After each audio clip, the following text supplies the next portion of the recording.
I feel I need to talk about this because I've done so much criticism of Joe Rogan. And fair is fair.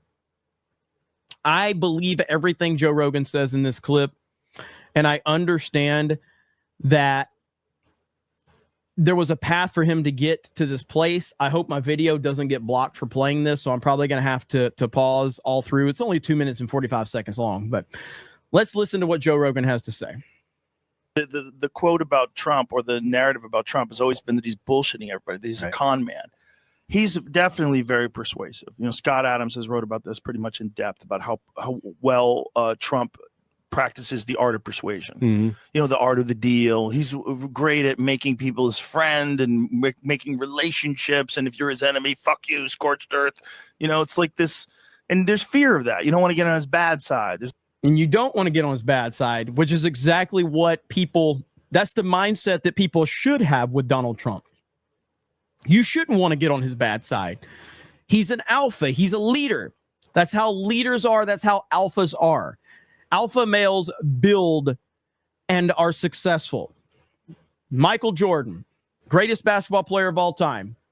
Go back and listen to how Michael Jordan's teammates talked about him. They did not like him. He was not a popular guy, but they respected him and they were willing to do whatever he asked, but he demanded excellence from them. They did not like him at all. Kobe Bryant, not a popular guy with his teammates. And guess what? Greatness. You want to go back to someone that has a narrative that he was this super nice guy? Walt Disney. Go back and do some research on Walt Disney. Walt Disney was a ruthless fucking leader. He demanded the best from his people. He never complimented anyone. Look it up.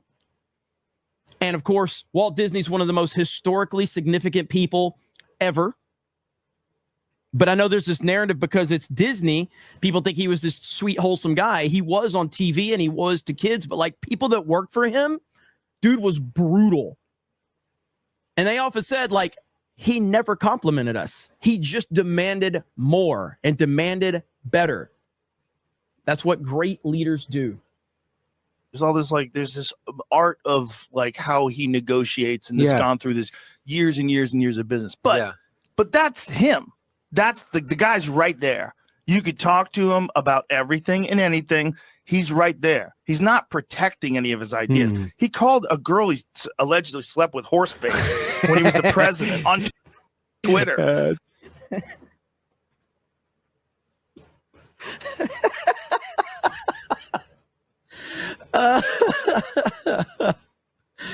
Oh man, so funny. Laughing Man's still mad at me. I got a little overwhelmed on election day, Laughing Man. I'm sorry. I'm sorry, Laughing Man. Wild as shit. So you're getting what you get. That's who the guy is, and I like him. I've grown to like him. I had a much more negative opinion of him back in the day because it was. There's only so much you can pay attention to and do deep dives on before you lose your fucking mind. And with him, I was always like, oh, that guy, they grab him by the pussy guy. Like, it's probably not good for the country. That seems crazy. But as time went on, I was like, oh, you need a guy that is completely crazy to expose how corrupt the whole system is and how they all collude together and how they all say this. So I'm sure some people might think that he's calling Trump crazy. He's not, but he's saying you have to be crazy to take on the machine that Trump wants to take on. There's gotta be something like different about you. And it's true. Like, you truly do have to be like next level.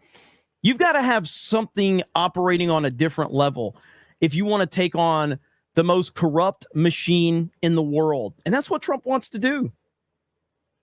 There's all these montages of clips of news organizations saying the same narrative outright over and over, verbatim, word by word. They're getting fed this by someone, some entity, they're somehow or another, they're collaborating, and they're all choosing this very specific narrative, and they're running with it, and they're trying to destroy people with it. And I saw them do it with me. Yeah. I saw them do it with me during the COVID thing. And it was all motivated by the pharmaceutical drug companies and the profits. And they were terrified that someone's going to come along and somehow or another put a notch in this little thing that they've created, which is a... So the reality of this is Joe Rogan was a Bernie bro. he said a lot of stupid things about Donald Trump. I criticized him heavily about that, and I stand by everything I criticized him on. And luckily, for whatever reason, whatever led him to the point of having Donald Trump on his show, which I think that there was a combination. I think it was probably Dana White. I think it was Elon Musk and probably a couple of other people that he really respects. And he had Donald Trump on his show. And then the night of the election, or the night before the election, he endorsed Donald Trump. I think that that had a pretty big impact for sure, because Joe Rogan is the #1 podcaster in the world. So I respect the hell of him. I respect the hell out of him for, just getting to this place. A devious little thing that they've done where they eliminated all sorts of other remedies. They cut out all these generic drugs that possibly could have been used to help people. They denied people the use of monoclonal antibodies. They pushed the fucking shit out of this one thing so they could make money off of it. And they did it in collusion with the media. No one acted like a journalist. No one looked at the excess deaths. No one looked at the instances of myocarditis in young people. No one looked at any of that. There was no journalism. It just showed everyone that the whole system is bought and paid for. It's all corrupt. And the only way you could find out who a person really is to listen to them talk for long periods of time. So that's, and the thing that makes it easy to accept what Joe Rogan's saying is because he's genuine. Like, that he's not just saying it for the sake of saying it. And it took him a long time to get to this place. And but here he is now. And so nothing but respect to Joe Rogan. I stand by all my criticisms prior to that because it needed to be said from my perspective anyway. Not that I think Joe Rogan knows who I am and doesn't care who I am, and he will never know who I am. But, it was good to see. It was good to see, and I was glad to hear that. Now, there was another clip of Rogan right here that I can relate to, and it's this one. Here we go. Out there's a lot of people that don't speak their mind. Do you know how many artists that have reached out to me that are like fucking hippies, man? Like artists, like musicians, comedians that thanked me for endorsing Trump because they can't do it. They said they want to, but they don't want to be attacked. They can't say it. They think the country is going in the wrong direction. They think that this control of social media by the government, which we would have had pretty much fully if it wasn't for Elon buying Twitter, that this is a dangerous precedent to set, whether it's a right-wing government or a left-wing government.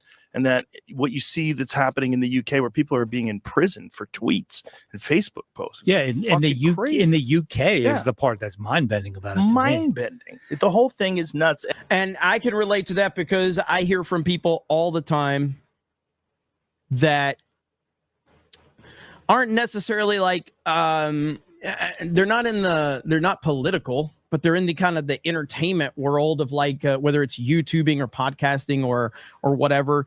People that aren't like in the culture war, you wouldn't think of things, but they kind of stay above all of that. And there's a lot of based people out there. My argument is always, you can speak up about this. You 1000% can. You can say whatever the fuck you want. And you shouldn't fear what anybody has to say about that. I don't think that the more people that actually start talking, the more that nonsensical idea of cancel culture gets destroyed. So you can say something. You're not willing to, that's fine, but you can, and you should. You should not apologize for it at all. Because the more people are out there doing that, the less this nonsense has any effect on anybody's future. So interesting stuff from Rogan. And it's a dangerous path that we were on. We were on that path. Trump has vowed to have free speech become a very important part of what he's standing for. And that this censoring of information needs to stop. And that we need to stop all government influence in what people have to say. Yeah, look, that alone. That shouldn't be as revolutionary as it is. I know it should be a core. So it's interesting stuff from Rogan about people that reached out to him, and obviously Rogan's got contacts on top of contacts. So to hear that is pretty interesting indeed. Now, I didn't cover this too much, but this was at the UFC fight, and John Jones said this. I also want to say a big thank you to President Donald Trump for being here tonight. Can I get up? Oh, yeah! Hey, what do you guys think about my version of the Donald Trump? Check it out.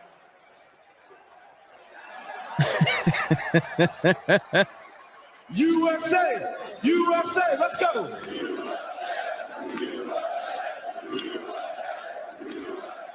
That's what I like. I'm proud. I'm proud to be a great American champion. I'm proud to be a Christian American champion. I'm sure. The culture has completely shifted, and it's all because of Donald Trump. It's all because of Trump. It's amazing that we are in this place. I can't believe it. It's still hard to process it in a lot of ways. This one right here, Trump is literally recreating iconic memes. So you have this meme, and right there with John Jones. This is insane, man. Look at this. Trump recreated the meme. He actually did it. And he wasn't even trying. By the way, no disrespect to the meme, but Trump probably is even more shredded. Probably. But either way, love to see it. Love to see it.